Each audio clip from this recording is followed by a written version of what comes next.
Hey guys, Morten Ostad here. Welcome to my channel.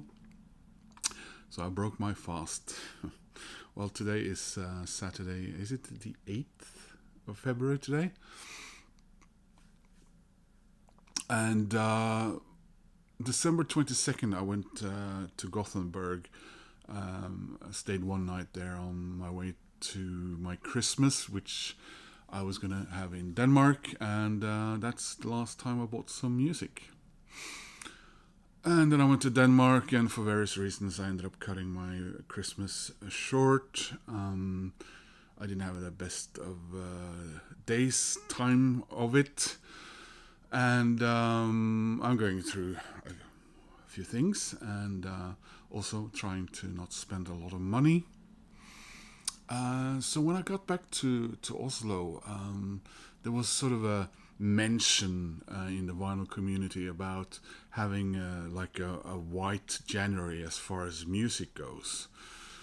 And Tommy was talking about it and a couple of others, and I thought, well, I can pretend that's the reason I'm not buying any records for a while. Give myself a little break from thinking about it, and because it does bring me joy. Music, as you can probably tell, is a very, very, very substantial part of my life. And so I did. I didn't buy anything new for a while.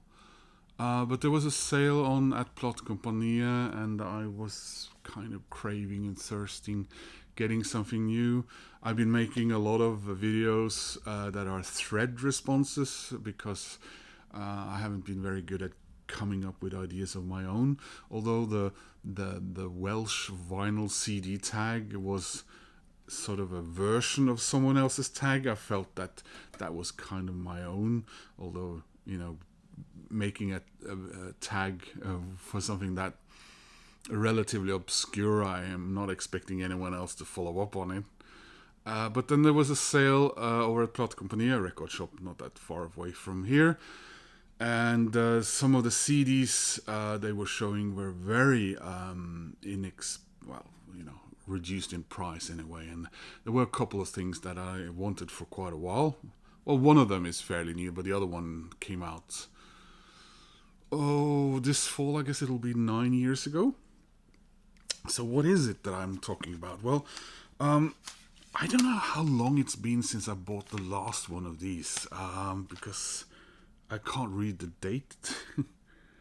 But I'm thinking roughly mid 90s.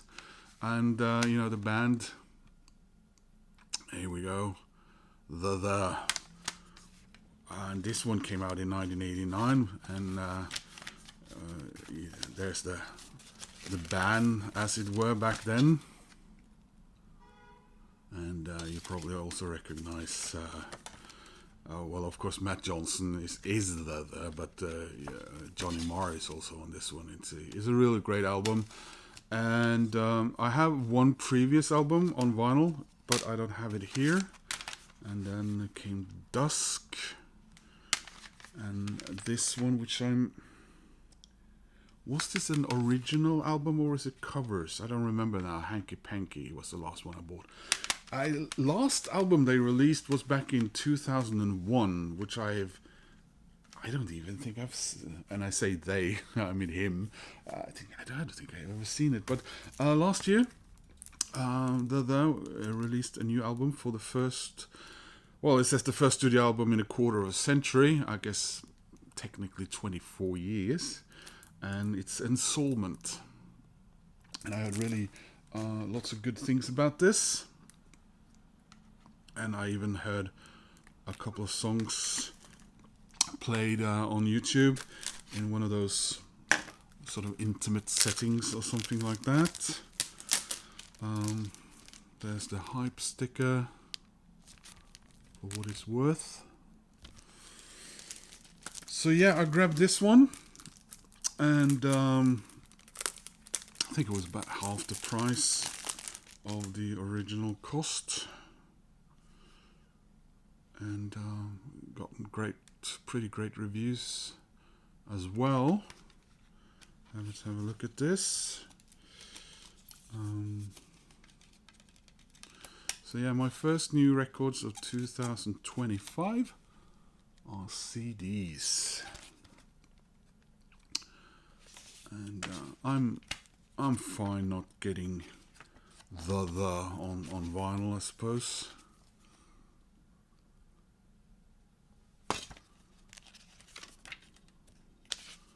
Nice artwork in here.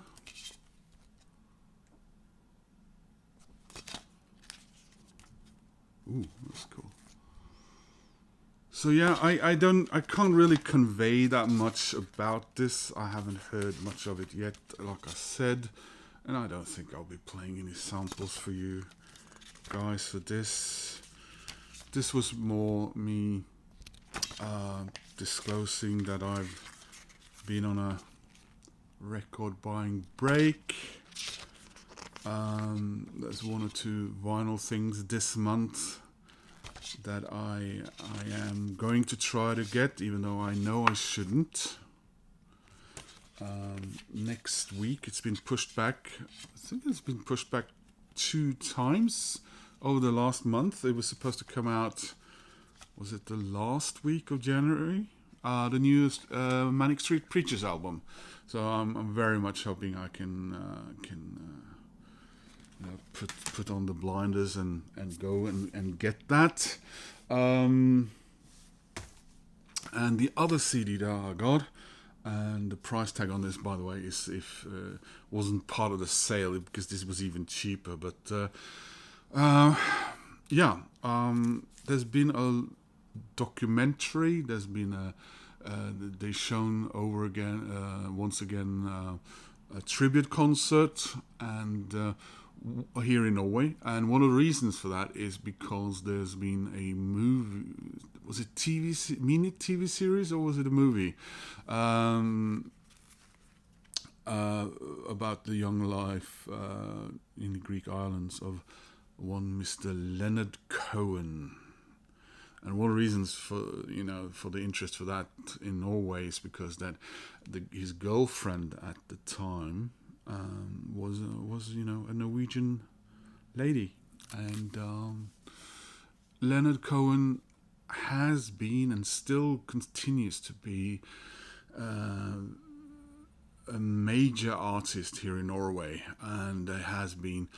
I think I sort of mentioned it earlier that his what was the name of that album again? Was it the 1986 or 88 album, which was sold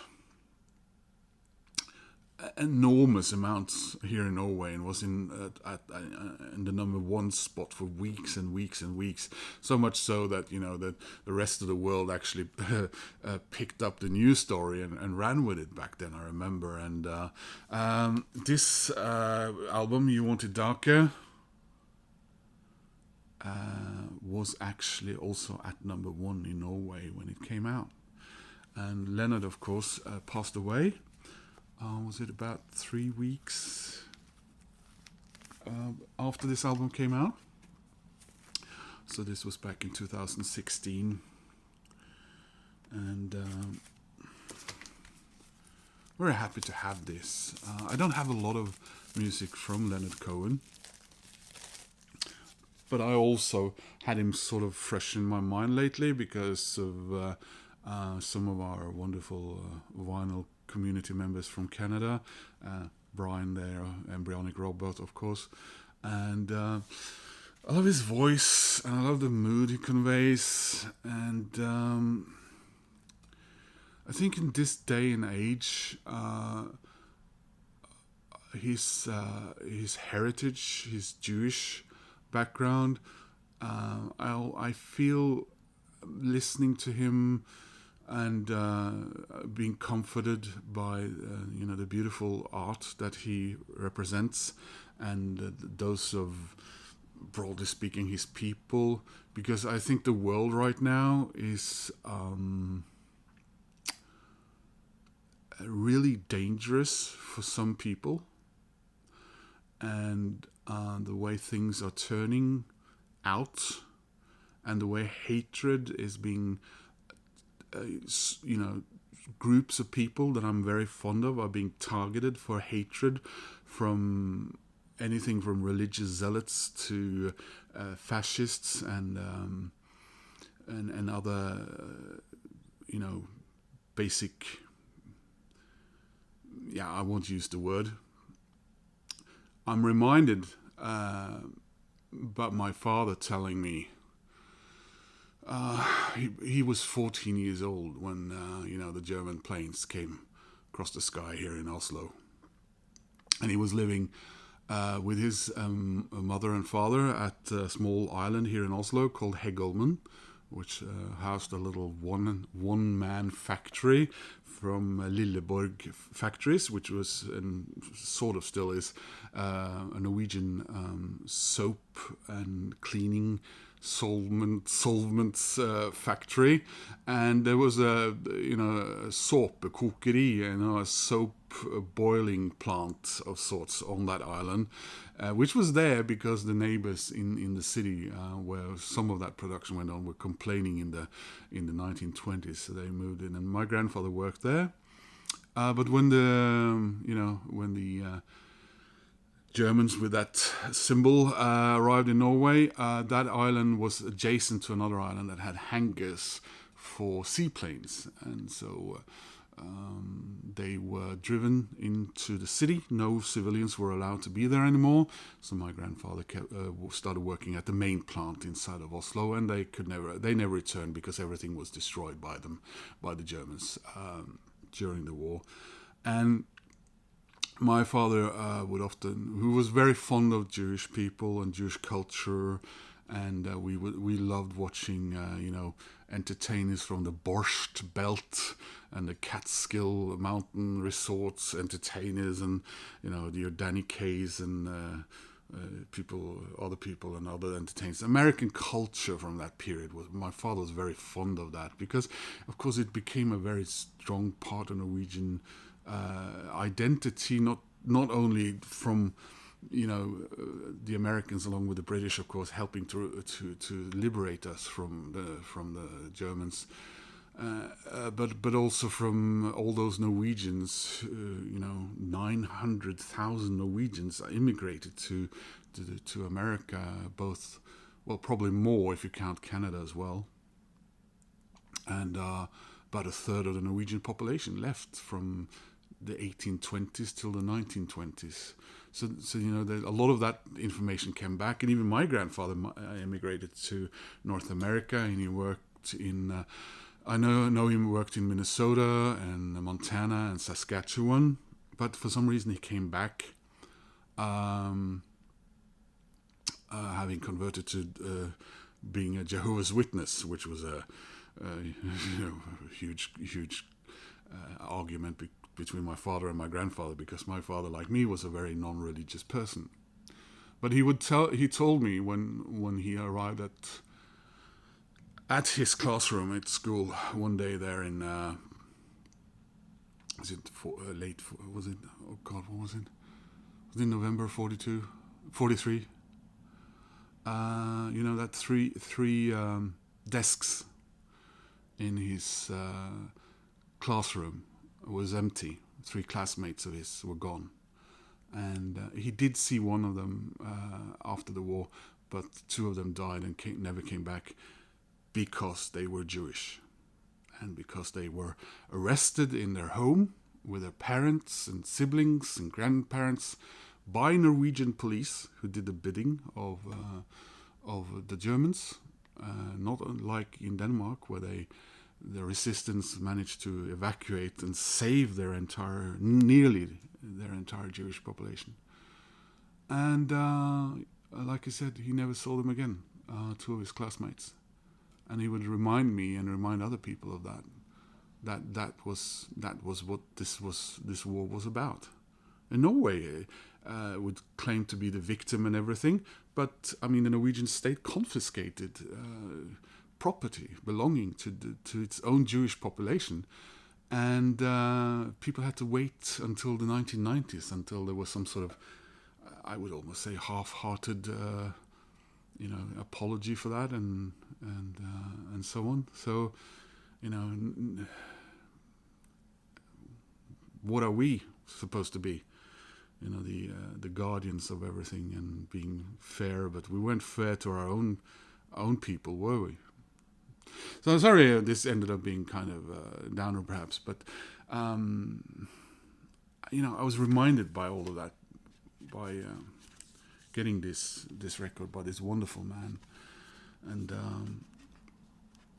yeah, like I said, I don't have a lot or a ton of Leonard Cohen in my record collection, but I like to get more. I got a couple of CDs, and I have that, you know, that one vinyl record that sold so many records here in Norway. You know, it sad, wintry music with solemn lyrics sells well in Norway. It we used to anyway. So yeah, I'm very happy to have this, and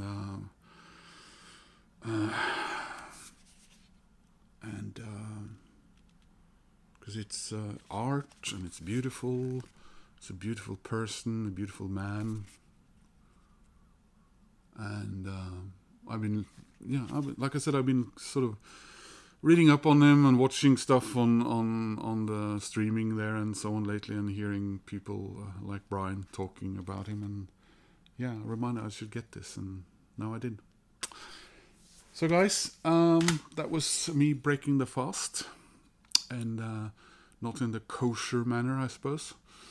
And just wanted to say that and all the rest, and there might be a video in a couple of days with some vinyl, like I said. I hope to get Manic Street Preachers. Please take care of each other. Please don't despair. I'll do the despairing for us. And yeah, take care. Bye.